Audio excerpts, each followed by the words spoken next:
Hi, I'm Toya.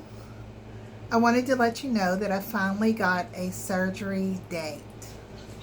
It is going to be August the 14th, and I probably could have had the surgery a little bit earlier, but I started to have lots of anxiety about the whole procedure, about everything about the surgery. Um, Hold on just a second.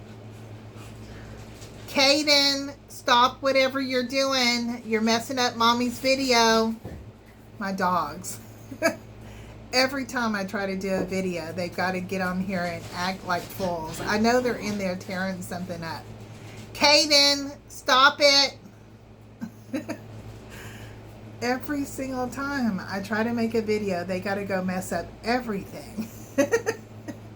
I have to stop my video most of the time just to like go shake my finger at them and let them know I mean business. Anyway, there were so many things that I was scared about with this surgery. Oh my gosh, I started to have doubts about, am I going to be safe? Because if you have not been following my story, 40 years ago, I had mastectomy implants put in because of 2 lumpectomies. In the past 6 months, those implants, after 40 years, ruptured on both sides of my chest. When they had to do scans of my chest, they also found out that I had multiple masses on both sides of my breast. That led to me having scans for 6 months so that a surgery team could try to figure out what are they going to do with this case, because I have so many masses. I have ruptured implants. I'm going to have a implant exchange. So it's really a complicated case. So I started to get worried. I started to panic about the surgery because they're going to have to, my original mastectomy implants were underneath my muscle, not in my breast. That means that originally they cut me underneath the breast, they cut under the muscle near my rib cage, put implants under that muscle, not in the breast.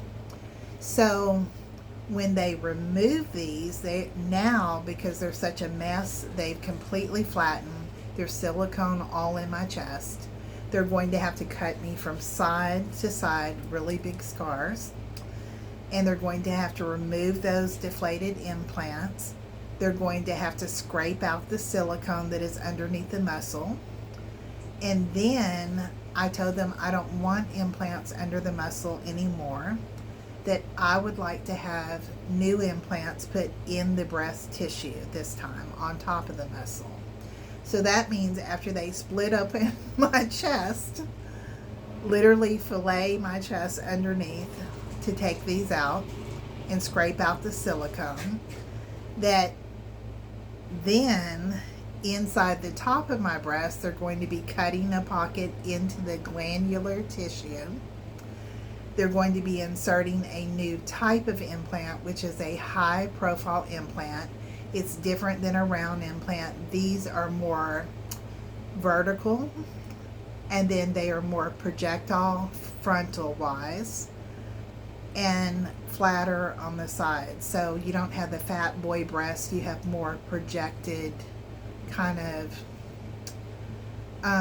really emphasized breast. But I also have masses still in my breast. I had 2 biopsies done. My mother is a breast cancer survivor. Luckily for me, the biopsies came out non-cancerous, but I still have multiple masses. So then I had to consider, if I do have implants now put in the breast, in the glandular tissue, that will make it almost impossible in the future to have needle biopsies because the implant will be in the way. So I started to have concerns. Am I making the biggest mistake of my life by doing this?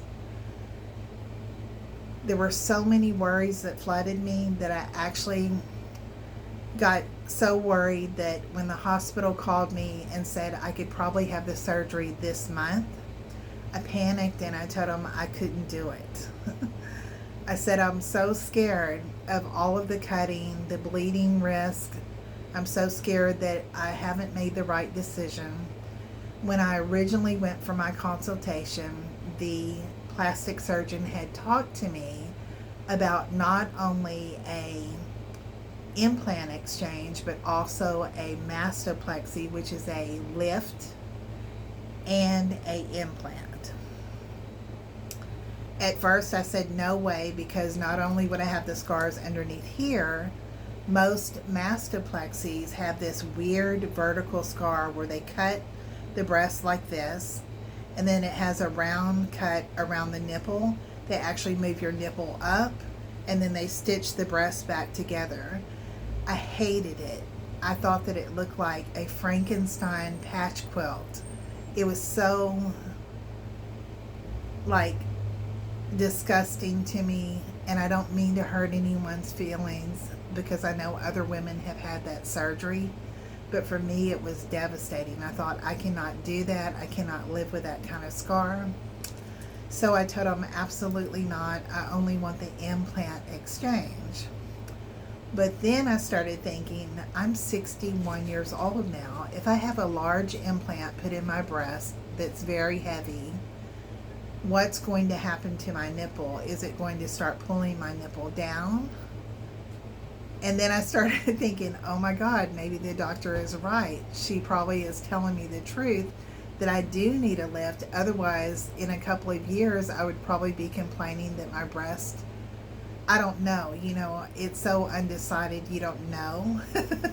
So I got scared and I said, oh my God, now I'm concerned, like, I don't know what to do. I don't know at my age what is the right thing that I should do. Should I have the lift and have the implant exchange, so both, and just have to live with the scar? So at first I thought, I don't know, I don't think I can do it. But then I started to research, and let me tell you something first. I have no tattoos. I don't like tattoos. I've never wanted a tattoo. But I was looking at breast reconstructive surgery and how women covered that scar, the vertical scar. So you have to understand, I would never want to get a trashy tattoo. It would have to be something aesthetically very beautiful. So I ran across one picture where this lady had gotten these itty bitty, like tiny little roses, just really, really tiny, like a vine that went up the scar. And it looked really beautiful and tasteful. And I thought, you know what?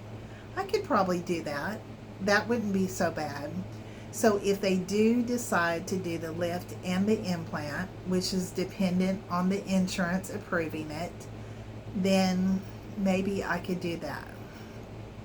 So all of these changes and concerns and worries and undecidedfulness and began to just overwhelm me. And so I didn't feel like I could have the surgery. I felt so uncomfortable, and I knew that it made the surgery office, the surgery team, upset because they were ready to get this on the board. But I told them I just can't do it. I'm too worried about everything. Also, even though I paid my deductible on my insurance, I knew that I still had out of pocket, which is $3,500. Now, for me, working a security job, no longer being an employee of the state, that's a lot of money for me to come up with all 6 months from February up until the end of June. I had to also put up several $1,000s for 2 biopsies, 3 scans, and really all the co-pays of seeing all these specialty surgeons. It just broke me every single month. And even to have the money for the $3,500 before surgery, before August, literally it's taken every check that I have, I haven't been able to miss a day of work, even if I felt really bad. And it does feel really bad when you have silicone leaking in your chest and you also have like 20 masses in your chest. It aches so bad that I could feel it all the way through my back into my shoulder blades. And even if I was feeling really bad, I still had to go to work because I couldn't afford to miss a single day of work. I did not have sick pay. I did not have any PTO because the company that I worked for didn't pay it. Now that's different. A year or two ago, I was a state of Texas employee. I had fully covered insurance. I had paid time off, but things change. So also know that this surgery will require 8 weeks of recovery, 2 months off. During that 2 months, I have no income.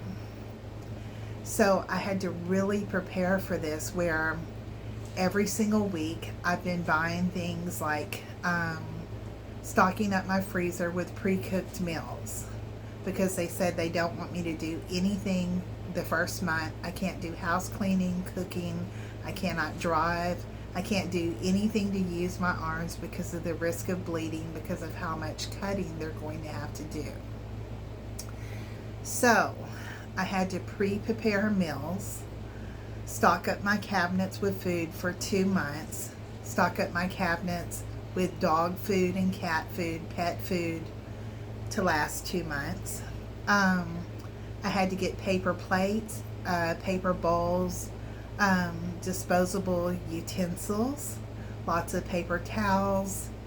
I have to have all of my medicines because I won't be able to drive. There's so many things. I had to buy 3 compression bras because I'll have to wear a compression bra 24 hours a day to minimize bleeding and swelling for 6 weeks. One surgery, doctor said that when you put an implant into the breast tissue, it has no support. So if you lay on your chest, if you push those implants, if you do too much with your arms, they can actually migrate or move. So it takes a full 3 months before a capsule forms and holds it into place. So he recommended that you wear the compression bra a full 3 months. Now, I was hoping that I would have the surgery over in the month of June. That's not going to happen. Because when the surgeons called me and I said that I couldn't make up my mind, they said, well, you know, if you change your mind about any of the procedures, you're going to delay your surgery. But I felt like I shouldn't do anything with feeling so much doubt. So I told them it's okay if the surgery is delayed. I need time to think. I'm so worried. I have so much anxiety about this. I have pets. If I have complications, there's so much that is just hitting me that is devastating. It's so much anxiety that I can barely deal with it. So I told them I'm so sorry, and I felt like they were a little mad at me because for about 2 to 3 weeks I didn't hear from the doctor's office. So I finally had to call them and I had to say, look, I know that you're upset that I changed my surgery date and I had so many doubts, but I think that I'm starting to come around where I've made some different decisions. I'm not going to discuss them here. But I told my doctors what I was hoping to achieve with this surgery. And we were waiting on the insurance to approve it. It has been approved. Also, I told them I still needed a couple of weeks to come up with the $3,500. So they made my surgery date for August the 14th. So I still have 9 or 10 weeks to save the $3,500 to keep getting supplies that I need.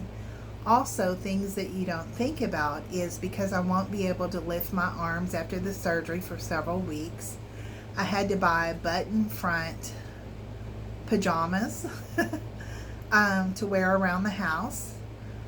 All of my compression bras are front closures, so they had to be zipped up the front or have snaps in the front because you can't reach to the back.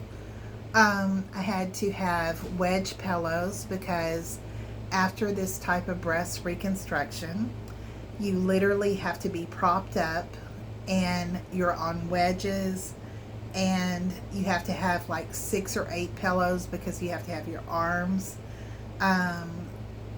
like on pillows. You have to have a neck pillow. You have to have pillows to put it under your knees because you're going to be sleeping in that position kind of elevated. It's going to be very difficult. But I'm going to get through it. I'm going to just do what I need to do.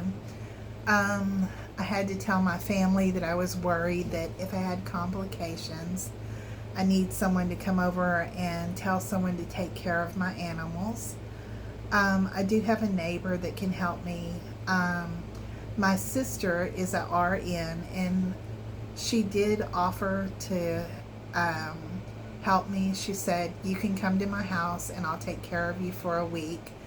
But because I have dogs, I did not want to leave my pets. I have a cat and I have 2 guinea pigs.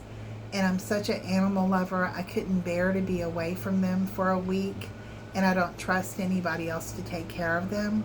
So I said, I'm going to come home after surgery, that someone will just have to come by and check on me maybe once a day. My doctors didn't really like that, but there's nothing that they can do. So that's my choice to do that. So there's so many things that I have to do to prepare for this. I made a joke with my family and I said, if I die during this surgery, there's some place that I want my ashes to go. I can't tell everybody on this video what I said, but one person watching this video will know. Anyway, let's hope that I come through this, that everything turns out beautiful and wonderful. I've really tried to prepare to be healthy before this surgery. For over a month now, I've been taking collagen, vitamin C, zinc, vitamin D. I've really been preparing my body to be healthy before this surgery. Right now I'm on a 30-day course of doxycycline. It's not for my breast, it's for, I had an eye infection that I couldn't get rid of. And so my doctors were like, you know what, we're going to put you on this 30-day course of doxycycline. It's terrible. It makes me feel nauseated every day, but actually it's good before surgery because doxycycline gets rid of any bacteria in the body. So that'll be really good before my surgery. So there's so many things that I had to prepare for. There's things like I worried about, like during the 2 months of recovery, I have no income. I do not have any type of income during that time. I don't have time off, paid time off. I don't have sick pay. So I really had to prepare. I had to prepay. That's what I'm doing. I'm prepaying my utilities a couple of months ahead so that I don't have to worry about that. I had the grace of my 90-year-old landlady. I went to her and I said, I'm not going to be able to work for 2 months. And she said, you know what, Miss Brasky, we've known you for years. I've known her entire family for years. I've been her renter for 4 years. She said, take care of yourself, have this surgery, heal. You don't have to pay rent those 2 months. We know that you'll take care of it later when you recover. I was so just thankful for that. Without grace, I don't think I could have made it through this surgery or through this process. I'm so glad for kind people in this world. I'll never forget her kindness to me during this time. So anyway, I know this video is long, as all of mine are, because not only do people in Texas like to talk, but I like to talk a lot. So I wanted to let you know that My surgery is not until August the 14th. And the morning of my surgery, when I'm getting ready to go to the hospital, I'll do a short video and let y'all know that I'm on my way to the hospital. And I think the first couple of days it'll be very devastating because literally they're just filleting my chest on both sides. And it's going to be very hard to do anything during those days. In fact, my sister said, you're going to be so drugged and you're going to be so sore, it's going to be so hard to get out of bed that you may want to, she said you may want to get something like Depends or something. And I thought, you know what, that's terrible, but she might be right. Because I remember when I was in my 20s and I had the mastectomy implants put in, it was for 48 hours, I couldn't get out of bed without help. It was terrible. And this surgery is like probably 10 times more serious than that surgery. So, that's embarrassing, but I have a lot of things like non-slip house shoes. I think I said earlier in this video, maybe I did, maybe I didn't. I got several pajama sets, some short sets, some long pants sets to wear at the hospital, but the short sets at home. And all of them button in the front. And the reason for that is because you don't think about it, but you can't raise your arms to get dressed. You can't wear t-shirts or anything like that. All of my compression bras are either zip up in front or button front. You have to have those type of things. Stocking up the cabinets with food for all of that time that you're not going to be able to drive. Preparing your meals, having throwaway utensils, paper plates, paper bowls, having enough pet food for 2 months, all the things that you really hardly think about. My sister's kind of funny being an RN. She actually got me a breastfeeding pillow, one of those big pillows that go around your breasts, like kind of like this, to hold them up, because she said just in case your breasts are too heavy after surgery, you might need this. So it's a big pink pillow, because pink is my favorite color. And so you put it underneath your breast, and then your breast can sit on the pillow like this. And also I can use it behind my neck when I'm up on the wedge. So I think it'll be very helpful. And then she also got me some pink grabbers so that my dogs will not be able to go outside at all. I can't walk them. I can't let them in the backyard because I can't even pull on the door. So they're going to have to TT and do their business on puppy pads. So I can't bend over to pick up a puppy pad or do anything like that. So she got me pink grabbers so that I can pick up the puppy pad with a grabber. And then I have lots of tiny garbage bags because I can't lift anything heavy. So I bought a whole bunch of very small ones so that just daily, if I have little bits of trash, that I can take that and put it away. I have a neighbor that said that if I need help, I can call her. I'm going to sleep with the phone beside me so that my family can call to check on me. All of those things.